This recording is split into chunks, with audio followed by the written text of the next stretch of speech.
ஐயா நெறைய இடங்கள்ல வந்து இந்த தெய்வ நிலை அடையறத பத்தி, சாமி தெய்வ நிலை அடைஞ்சுட்டான்னு சொல்லி பேசிட்டு இருந்தோம். இந்த தெய்வ நிலை அடையறது அப்படின்ற அந்த ஒரு ஸ்டேட்மெண்ட், அந்த ஒரு ஸ்டேட் அது என்னங்கய்யா அது? தான், நான் ஒன்று இல்லாத நிலைமை இது. அது தெய்வ நிலைமை. அந்த தெய்வங்கிறது வந்து பார்த்தீங்கன்னாக்கோ, எங்கேயும் வியாபிச்சு இருக்கக்கூடியது. பவித்திரமானது, பரிசுத்தமானது, எங்கே நீக்கமர நிறைஞ்சு இருக்கக்கூடியது. எல்லாத்தையும் ஏக்குவிக்கிறது. ஆனால் எவர் கண்ணியும் புலப்படாதது. சுரூபத்தில் இருக்கிற மாதிரி காட்டிக்கிட்டாலும், அரூபத்திலேயும் அது இருக்கும், பரிணமிச்சிருக்கும், பூர்ணமாக இருக்கும்.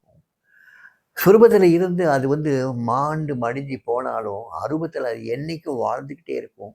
அதனுடைய தொடர்ச்சி எப்பயும் இருக்கும். தொடர்ச்சி இல்லை, எப்பயுமே அது இருக்கும்.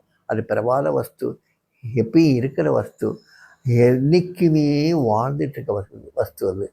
அதுக்கு வந்து வளர்ச்சியோ இல்லாட்டா எதுவுமே கிடையாது.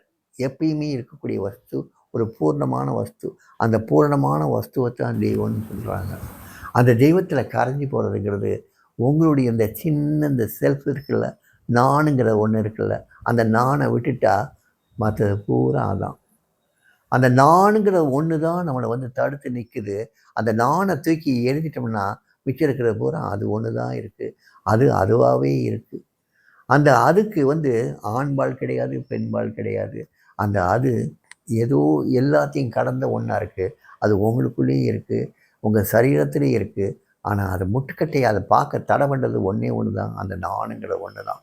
அந்த நானை அகட்டிட்டா, அந்த அடையாளங்களை தூக்கி எறிஞ்சிட்டா அது தெரியும். அதாவே நீங்கள் இருக்கீங்கிறத நீங்கள் தெரிஞ்சுருப்பீங்க. நீங்கள் தெரிஞ்சுக்குவீங்களே, நீங்கள் இருக்க மாட்டீங்க. அது மட்டும்தான் இருக்கும்.